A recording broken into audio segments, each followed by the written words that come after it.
Hello friends, तो कैसे हैं आप लोग। उम्मीद करते हैं कि मस्त होंगे। तो चलिए आज फिर लेकर आ गए हैं 9th क्लास का रसायन शास्त्र का अध्याय 2, जिसका नाम है हमारे आसपास का शुद्ध पदार्थ। तो चलिए देखते हैं। हम लोग अध्याय 1 पढ़ लिए हैं। जो लोग अध्याय 1 नहीं पढ़े हैं वो जाकर पहले अध्याय 1 पढ़ ले, उसके बाद अध्याय 2 देखें। इसका नाम है हमारे आसपास का शुद्ध पदार्थ। तो चलिए, हम लोग पहले पढ़ चुके हैं कि भौतिक आधार पर, कौन सा आधार पर, भौतिक आधार पर पदार्थ तीन प्रकार का होता था। कितना प्रकार का होता था? तीन प्रकार का। एक होता था ठोस, दूसरा होता था द्रव और तीसरा होता है गैस। लेकिन रासायनिक आधार पर इस अध्याय में पढ़ना है। पहला अध्याय में हम लोग भौतिक आधार पर पढ़ चुके हैं, लेकिन इस अध्याय में हम लोगों का पदार्थ का वर्गीकरण किस आधार पर करेंगे? रासायनिक संरचना के आधार पर। तो सबसे पहले हम लोगों को जान लेना चाहिए कि आखिर भौतिक क्या है और रासायनिक आधार क्या है। तो समझिए कि मान लीजिए कि हम ले लिए क्या, नमक ले लिए। क्या ले लिए? हम नमक ले लिए। तो सपोज करिए कि नमक का हम क्या पहले देख रहे हैं, इस नमक का रंग देख रहे हैं। तो नमक का रंग कैसा होता है जी? तो नमक का रंग कैसन होला? तो नमक के रंग कैसन होला बाबू?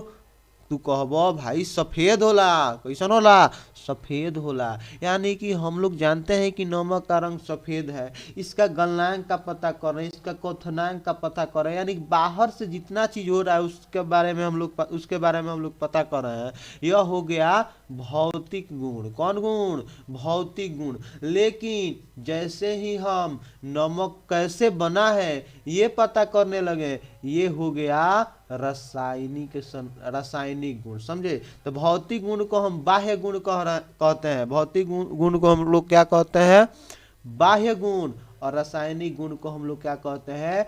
आंतरिक गुण। तो भौतिक आधार पर पदार्थ ठोस, द्रव, गैस होता है, लेकिन रासायनिक संरचना के आधार पर पदार्थ दो प्रकार का होता है, शुद्ध पदार्थ और मिश्रण। शुद्ध पदार्थ और मिश्रण। यानी कि कौन पदार्थ किस तरह बना है यह कौन बताएगा? रासायनिक गुण बताएगा। यानी कि अगर हम क्या ले लिए, हम अगर मान लीजिए कि जल ले लिए। क्या ले लिए? यहाँ पर हम जल ले लिए। तो जल के बारे में हम लोग पढ़ेंगे कि जल बाबू रंगहीन होता है कलर में। इसका गलनांक होता है 0 डिग्री सेल्सियस। इसका क्वथनांक होता है 100 डिग्री सेल्सियस। यह हो गया जल का कौन सा गुण?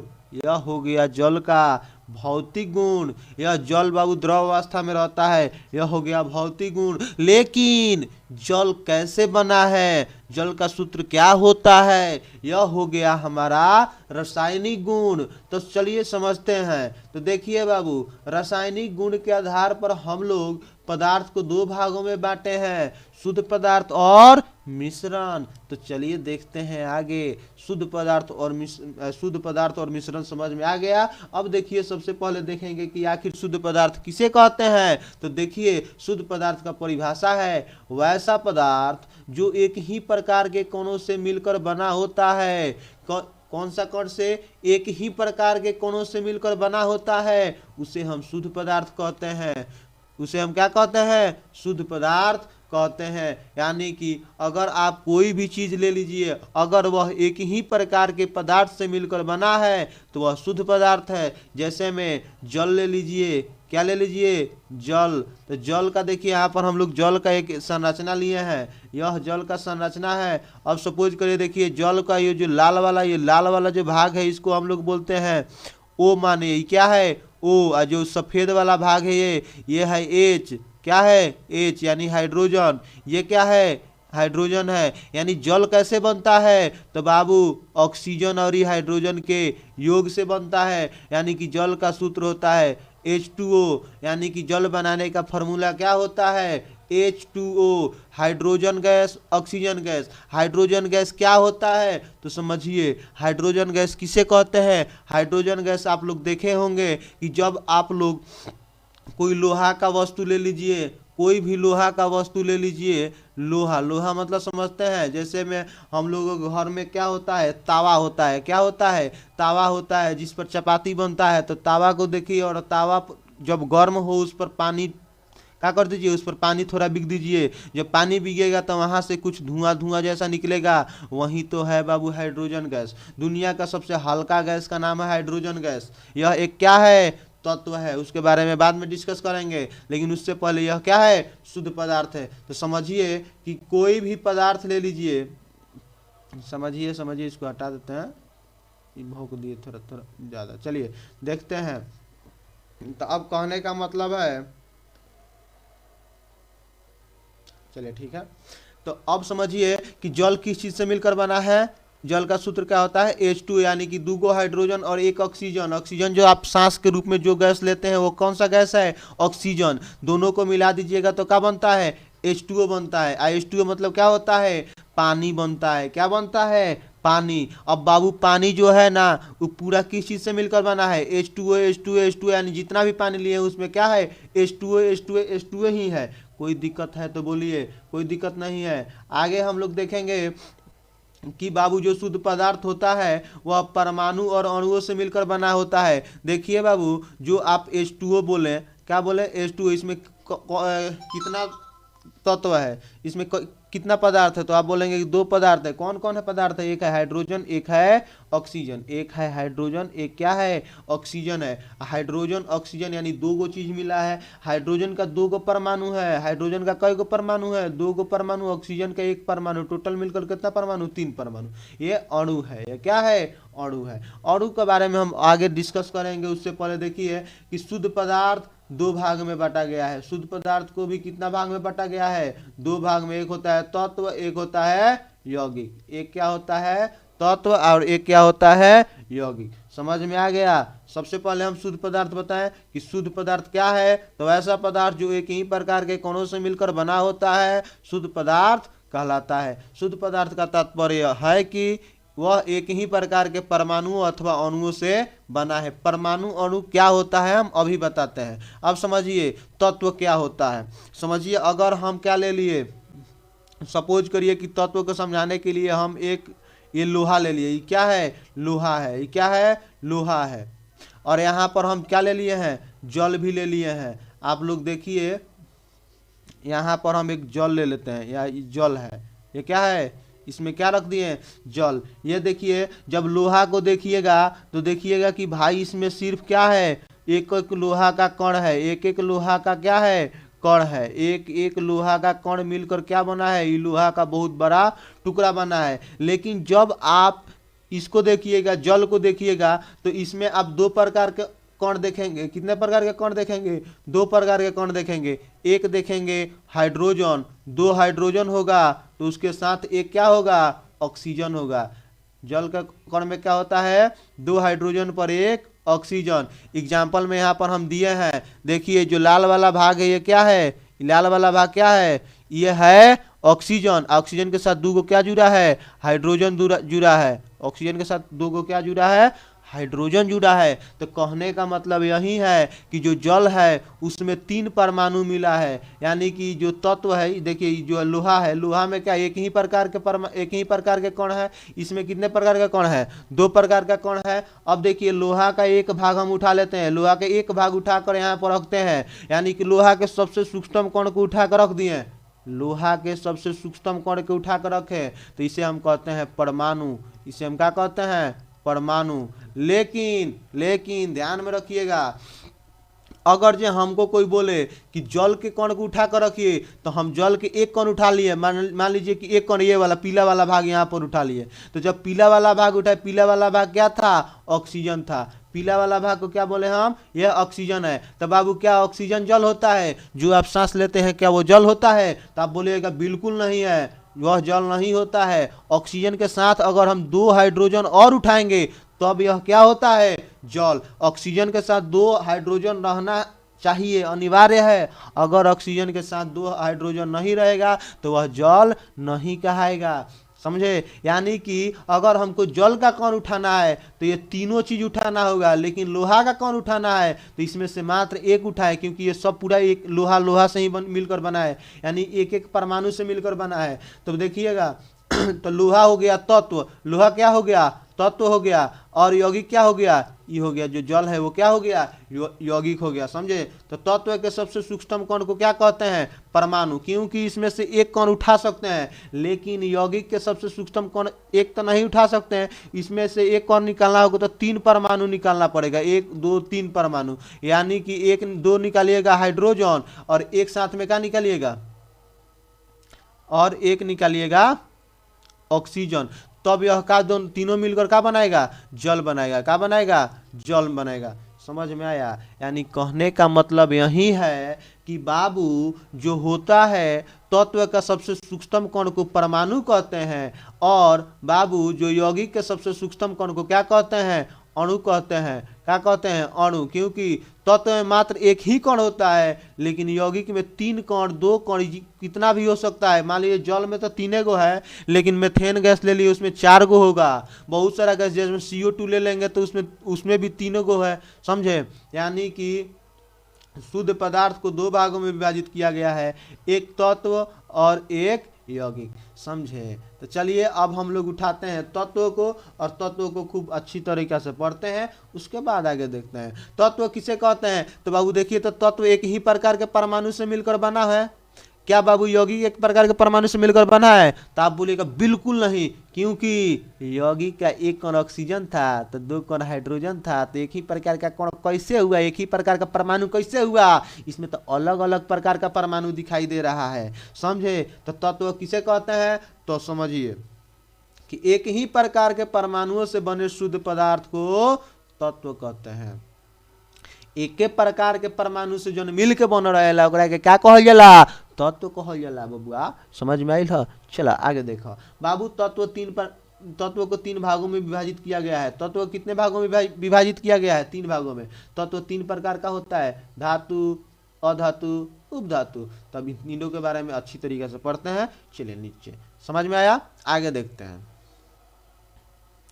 तो चलिए सबसे पहले हम लोग देखते हैं धातु क्या होता है। तो समझिए धातु क्या होता है। बाबू तत्व तो समझ लिए कि तत्व में एक ही प्रकार के परमाणु होता है। अगर हम लोहा का ए ले लिए, लोहा का एक मान लीजिए एक टुकड़ा ले लिए, एक मान लीजिए ले लेते हैं किस चीज़ का टुकड़ा, मान लीजिए कि एक क्या, अच्छा इसको मान लीजिए कि ये हो गया ग्रेफाइट का टुकड़ा।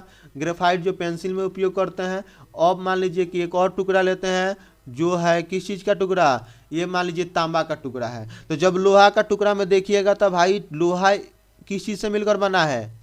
सिर्फ लोहा से ही मिलकर बना है। इसका मतलब जो गोल गोल हम बना रहे हैं इसे हम क्या कहते हैं? इसे हम परमाणु कहते हैं। अब समझिएगा कि इसमें से एक परमाणु उठा लीजिएगा ना, और उसमें देखिएगा कि बाबू क्या एक परमाणु को इधर उठा लीजिए और देखिए क्या इसमें लोहा का पूरा गुण मौजूद है? तो बिल्कुल पूरा गुण मौजूद रहेगा। वैसे ही ये तांबा है, तांबा किसी से मिलकर, यह भी छोटा छोटा परमाणु से मिलकर बना है। इसमें से भी एक कण उठाइए तो देखिएगा कि पूरा गुण तांबा का इसमें एक ही परमाणु में मिलता है। लेकिन यही अगर मान लीजिए पानी है, क्या है? पानी है, तो पानी में तो 3 गो रहता है, यानी कि 2 गो हाइड्रोजन पर एगो ऑक्सीजन रहता है, 2 गो पर एगो फ्री रहता है, ऑक्सीजन एगो का रहता है, फ्री रहता है। यानी कहने का मतलब यही है कि जब आप यौगिक को देखिएगा तो उसमें भिन्न भिन्न प्रकार का तत्व होता है, लेकिन भिन्न भिन्न प्रकार का बहुत सारा पदार्थ रहता है, लेकिन आप तत्व को देखिएगा तो उसमें एक ही प्रकार का कण रहता है, एक ही तत्व रहता है। समझे? तो चलिए धातु को देखते हैं। तो धातु किसे कहते हैं?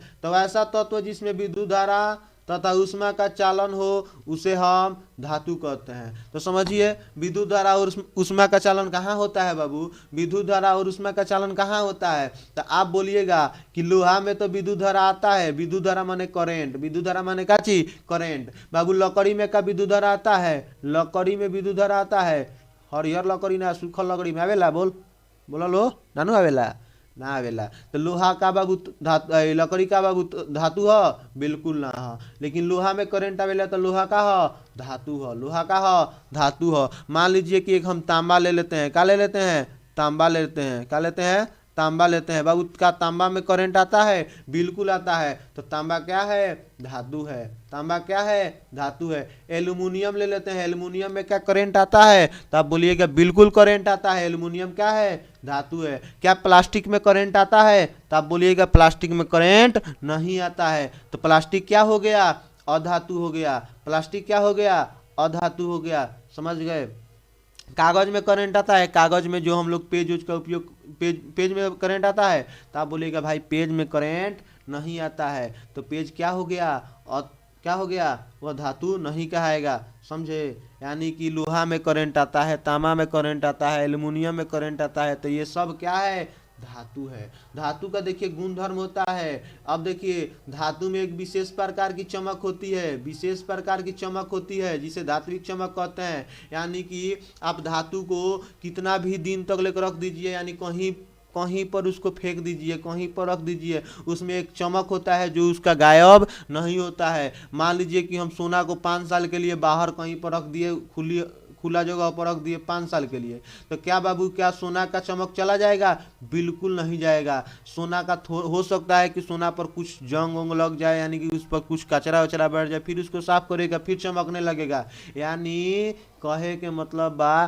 कि सोना हमेशा चमकेला, समझ लो लोगिन। वही से हमनियों के का बने के बा, सोना बने के बा, का बने के बा, सोना बने के बा। अगर तू धातु रहब हमेशा चमकब, कहीं भी गाइल रहब देह हाथ झाड़ चमके लगब, लेकिन धातु ना रहब तो कुछ देर खातिर चमकब, फिर का हो जइब बाबू, फिर तू वही तिया हो जेबो जतिया पहले रहा। तो धातु में क्या होता है, विशेष प्रकार की चमक होता है। सपोज करिए कि हम लोहा को ले लिए, मुरझाइल लोहा को, मुरझाइल लोहा देख ले बारह से बाबू, देख ले बारो लो, नहीं खलो देख ले तो कबो देख ले लो, रॉड उड जन बहरी बिगड़ रहेला घर के दुआरी के पीछे उछे उकार सन रहेला, मुरझाइल रहेला। यानी कहने का मतलब है कि आप एक लोहा को ले लीजिए, किस चीज़ को ले लीजिए, लोहा को लीजिए, और आप एक प्लास्टिक को लीजिए, दोनों को 5 साल के लिए बाहर रख दीजिए। अब फिर 5 साल के बाद लाइए और देखिए का बाबू लोहा में चमक रहता है कि नहीं, तो आप बोलिएगा बिल्कुल रहेगा। अगर जो लोहा नहीं सड़ा होगा तो उसमें चमक रहेगा, उसको थोड़ा सा सीरीज पेपर से रगड़ दीजिएगा तो उसमें विशेष प्रकार की चमक आ जाएगी। लेकिन प्लास्टिक को जो बिगे थे उसमें क्या चमक रहेगा, बिल्कुल नहीं रहेगा, समझे। यानी लोहा धातु है इसलिए इसमें विशेष प्रकार का चमक होता है, जिसे क्या कहते हैं, धात्विक चमक कहते हैं। समझ में आ गया, ए नंबर कंप्लीट हो गया। बी नंबर देखिए, यह विद्युत धारा तथा उष्मा का सुचालक है, यह विद्युत धारा तथा उष्मा का क्या है, सुचालक है। यानी इसमें विद्युत धारा भी प्रवाहित होता है और उष्मा भी प्रवाहित होता है। उष्मा कैसे प्रवाहित होता है, तो सपोज करिए कि कभी कभी क्या होता है कि हम कभी कभी क्या होता है कि सब्जी बनाते वक्त उसमें आप लोग क्या छोड़ देते हैं, वो जो होता है छोलनी छोड़ देते हैं, तो छोलनी का क्या होता है, कुछ देर के बाद गर्म हो जाता है, उसको पकड़ने जाइएगा तो हाथ जल जाता है। क्यों? क्योंकि बाबू उसमें क्या हो रहा है, उष्मा का चालन हो रहा है, समझे। तो यानी कि विद्युत धारा और धातु में क्या होता है, विद्युत धारा और उष्मा का चालन होता है, समझे। आगे देखिए, सी नंबर देखिए, देखिए बाबू, जो धातु होता है वह तने होती है। धातुएं क्या होती है, तने होती है, अर्थात इन्हें तार के रूप में खींचा जा सकता है। यानी कि धातु को आप तार बना सकते हैं। यानी कि लोहा को आप, लोहा का तार देखे हैं, लोहा का तार देखे हैं, लोहा का तार देखे हैं, लोहा का तार होता है, तांबा का तार होता है, किस चीज़ का तार होता है, तांबा का तार होता है, एल्युमिनियम का तार होता है, समझे। लेकिन कभी बाबू आप लकड़ी का तार देखे हैं, नहीं देखे होंगे। कोयला का तार देखे हैं, नहीं देखे होंगे। यानी कि धातु को दूर तक लमराया जा सकता है। अब सवाल यह उठता है कि किस धातु को सबसे ज़्यादा क्या तार बनाया जा सकता है। सबसे ज़्यादा किस धातु का तार होता है, सोना का। यानी कि सोना होता है ना, वो ज़्यादा तने होता है। कौन सा धातु सबसे ज़्यादा तने होता है, सोना होता है, समझे। चलिए डी नंबर देखिए, धातुएं आघात वर्धर्य होती है। धातु का होला, आघात वर्धर्य। यानी कि धातु के कूच दो, कितनो तू कुचब कूचत रह जा, लेकिन वो टूटी ना, वो फैल जाई, चादर बन जाई, लेकिन टूटी ना, उलटखोर होला। कौन चीज, धातु, समझ लो। एगो लकड़ी ले लो, का ले लो, लकड़ी ले लो, एगो लोहा ले लो, दोनों के पीटो, देखो कौन टूट जाता। बाबू लकड़ी टूट जाइए, लेकिन देखो लोहा के हमनी के खुरपी उर्पी बना लेनी सन, पीट पीट के ओकरा के खुरपी बना देनी सन, हंसुआ बना देनी सन, टांगी बना देनी सन, कुछ भी बना देनी सन। काहे? काहे कि लोहा में आघात वर्धनता के गुण होला, वही से तू बाबू पीट पीट के टांगी खुरपी हंसुआ जंची बनाए के रहेला, उ बना लेला। यानी कि धातु आघात वर्धन्य होती है, अर्थात इसे पीट पीट कर महीन चादर बनाए जा सकते हैं। चलिए ई नंबर देखिए, धातु को पीटने पर एक विशेष प्रकार की ध्वनि उत्पन्न होती है। बाबू जब धातु का पीटिएगा तो देखिएगा कि इसमें विशेष प्रकार की ध्वनि उत्पन्न हो रही है। आप देखिएगा स्कूल में क्या होता है, जब घंटी उंटी लगता है तो क्या होता है, बहुत जोर से घंटी लगता है, यानी कि कुछ विशेष प्रकार की आवाज़ आती है। समझ में आया? यानी कि धातु में एक विशेष प्रकार की ध्वनि होती है, उसको पीटने पर, समझे। धातु मिश्र धातु बनाती है, छोड़िए बाद में देखेंगे, ठीक है। अब चलिए देखते हैं अधातु। अब क्या देखते हैं, अधातु। अधातु किसे कहते हैं? तो जो गुण धातु में है वह गुण अगर किसी पदार्थ में नहीं है तो वह क्या है, अधातु। तो देखिए वैसा तत्व जिसमें विद्युत धारा तथा ऊष्मा का चालन ना हो उसे हम अधातु कहते हैं। वैसा तत्व जिसमें विद्युत धारा तथा ऊष्मा का चालन ना हो उसे हम अधातु कहते हैं। अब समझिए, कहने का मतलब है कि अधातु किसे कहते हैं? जिसमें विद्युत धारा का चालन ना हो, इसमें करंट आता ही ना हो। एग्जाम्पल में बाबू लकड़ी में करंट आता है तो आप बोलिएगा लकड़ी में करंट नहीं आता है, तो लकड़ी क्या है, अधातु है। लोहा में करंट आता है तो लोहा में तो करंट आ जाला, तो लोहा में करंट आवेला तो धातु की अधातु। तो तू बोल दी है बाबू का चीज धातु ह, का ह, धातु ह। लेकिन कोयला में करंट आता है बाबू, कोयला में करंट आता है तो आप बोलिएगा बाबू कोयला में करंट नहीं आता है, विद्युत धारा नहीं आता है, तो कोयला क्या है, अधातु है। प्लास्टिक में करंट आता है तो प्लास्टिक में करंट नहीं आता है, क्या है, अधातु है। ऊष्मा मतलब गर्मी होता है, ऊष्मा मतलब क्या होता है, गर्मी होता है। यानी कि जो बाबू लकड़ी को अब जलाते हैं तो बाबू मान लीजिए कि यहाँ ये आग रखा है, इसमें लकड़ी को अब जला रहे हैं, तो यहाँ पर जल रहा है लकड़ी, तो क्या यह वाला सिरा गर्म हो जाएगा? तब बोलेगा नहीं होगा। लेकिन यही लोहा होता तो यहाँ पर आप जलाते हैं लेकिन यहाँ भी गर्मी पहुँच जाता है, इसीलिए इसे ही बोलते हैं ऊष्मा का चालन। समझे? अब चलिए अधातु का गुणधर्म समझ लेते हैं। अधातु समझ लिए, यानी कि क्या क्या नहीं है अधातु। कोयला अधातु है, कोयला क्या है, अधातु है। प्लास्टिक क्या है, अधातु है। लकड़ी उकड़ी क्या है, अधातु है। समझ में आ गया? अब चलिए अधातु के गुणधर्म देखते हैं। अधातु का गुणधर्म निम्नलिखित है। सबसे पहला ए नंबर देखिए, अधातु में विशेष प्रकार की चमक नहीं होती है। आप अधातु को बिक दीजिए कहीं पर, उसमें विशेष प्रकार की चमक नहीं होगी, समझे। यानी कि धातु में विशेष प्रकार की चमक नहीं होता है, क्योंकि देखिएगा अगर आप प्लास्टिक को 2 वर्ष तक लेकर बाहर रख दीजिएगा तो उस पर धूप पड़ेगा, हवा लगेगा और बहुत सारा चीज़ होगा, तब देखिएगा कि भाई क्या हो रहा है कि उसमें क्या हो रहा है बाबू, तब देखिएगा कि वो उसका कलर क्या हो जाएगा, चला जाएगा। उसमें का जितना भी चमक होगा, उसमें जितना भी चमक होगा वो सारा क्या हो जाएगा, खत्म हो जाएगा। यानी कि अधातु में विशेष प्रकार की चमक नहीं होती है, समझे। अब चलिए अधातु विद्युत धारा का क्या होता है, विद्युत धारा और ऊष्मा का कुचालक होता है, हम पहले ही बता दिए हैं। अधातु एक तन या आघात वर्धन, देखिए यहाँ पर क्या लगा दिए, एक गलती लगा दिए हैं। अधातु तन या आघात वर्धर्य नहीं होती है, अधातु तन्य या आघात वर्धर्य नहीं होती है, समझे। तन्य यानी कि इसका तार नहीं बनाया जा सकता, आघात वर्धर्य मतलब इसे पीट कर फैला नहीं सकते। कोयला को पीटिएगा तो फैलेगा। कोयला का खुरपी देखे हैं, कोयला का खुरपी नहीं होता है। कोयला का हंसुआ देखे हैं, कोयला का हंसुआ नहीं होता, क्योंकि इसको पीटिएगा तो टूटिए जाएगा। ये जो लोहा, ये जो कोयला है इसको पीटिएगा तो टूटिए जाएगा। ये जो सल्फर रखा है इसको भी पीटिएगा तो टूट जाएगा, समझे। यानी कि इसमें आघात वर्धन्यता या तन्यता का गुण नहीं पाया जाता है, समझे। इसमें विशेष प्रकार की ध्वनि भी नहीं होती है। इसको बजाइएगा, जैसे में देखिए हम बजा रहे हैं, कुछ बज रहा है, इसमें विशेष प्रकार का ध्वनि नहीं होता है, समझे। अब चलिए उपधातु किसे कहते हैं। तो ऐसा धातु जिसमें देखिए वैसा तत्व जिसमें क्या होता है, धातु का भी गुण हो अधातु का भी गुण हो, उसे उपधातु कहते हैं। देखिए इसको भी बता देते हैं। वैसा तत्व जिसमें सीमित मात्रा में विद्युत धारा प्रवाहित होती है, अर्थात यह विद्युत धारा का अर्धचालक हो, इसे हम उपधातु या अर्धचालक भी कहते हैं। यानी कि इसमें एकदम मतलब कि धीमे धीमे क्या आता है, धीमे धीमे करंट आता है, रुक रुक कर करंट आता है, इसे क्या कहते हैं, उपधातु कहते हैं। चलिए देखते हैं यौगिक। सबसे अच्छा टॉपिक मिल गया यौगिक। तो यौगिक क्या है, तो आप यौगिक को बोलिएगा वैसा शुद्ध पदार्थ जो 2 या 2 से अधिक तत्वों के निश्चित अनुपात में मिलने से बनता है उसे हम यौगिक कहते हैं। समझिए कैसे, निश्चित अनुपात यानी कि अब देखिए यहाँ पर यौगिक बनाए हैं, यहाँ पर क्या है, यह यौगिक है, मतलब एक शेप दिया गया है।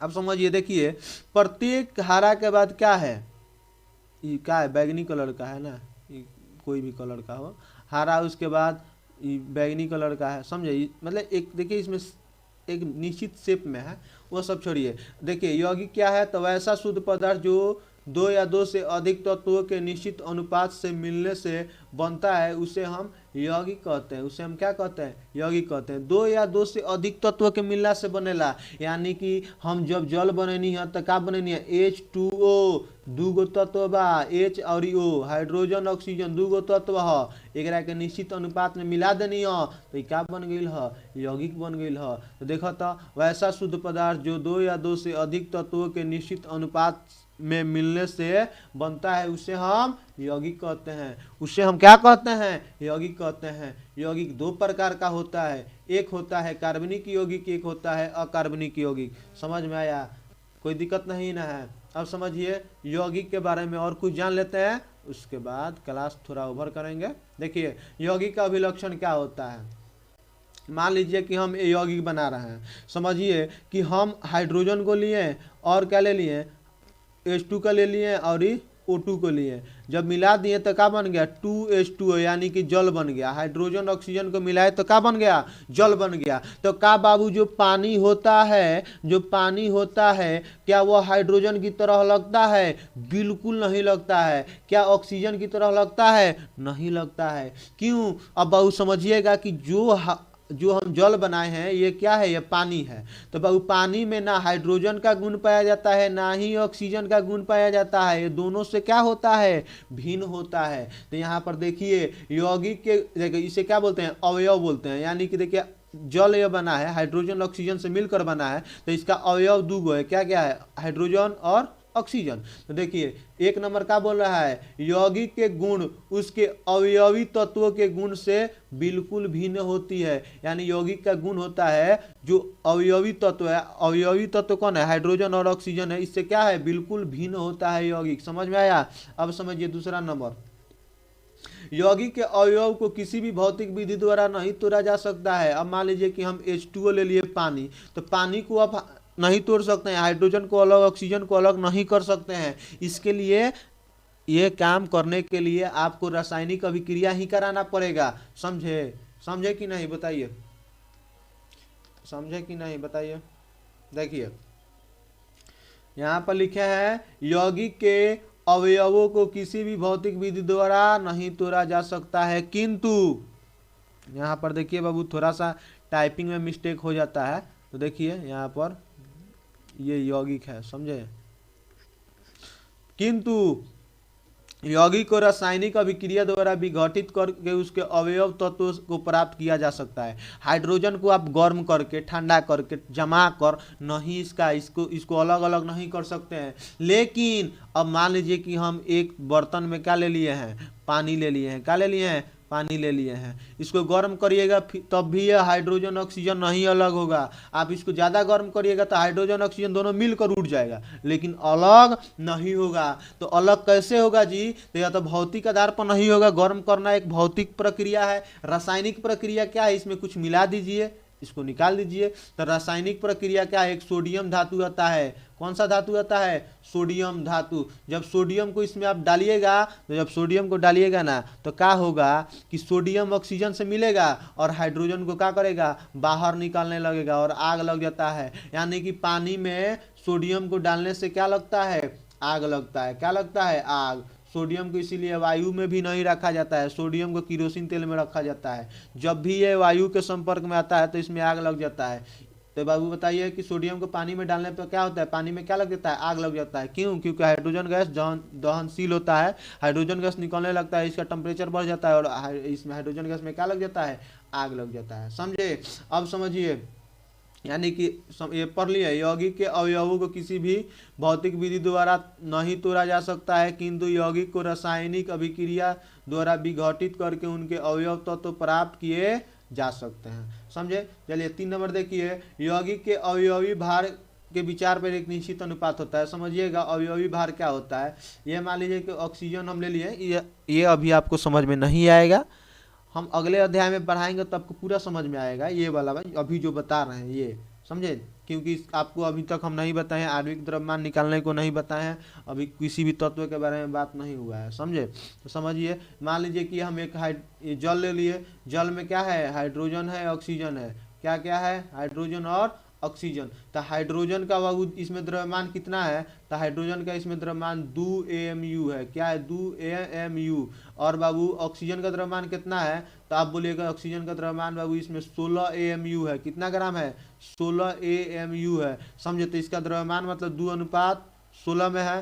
तो ये इसका एक निश्चित अनुपात होता है, यानी कि पानी में हाइड्रोजन और ऑक्सीजन का निश्चित अनुपात कितना होता है, ये 1:8 में होता है। समझ गए? आज हम लोग क्लास यहीं पर ख़त्म करते हैं, फिर अगला वीडियो कल लाते हैं, पार्ट 2 वीडियो। तो आप लोग यह वीडियो देखिए और एंजॉय करिए, और इसके बाद क्या होगा कि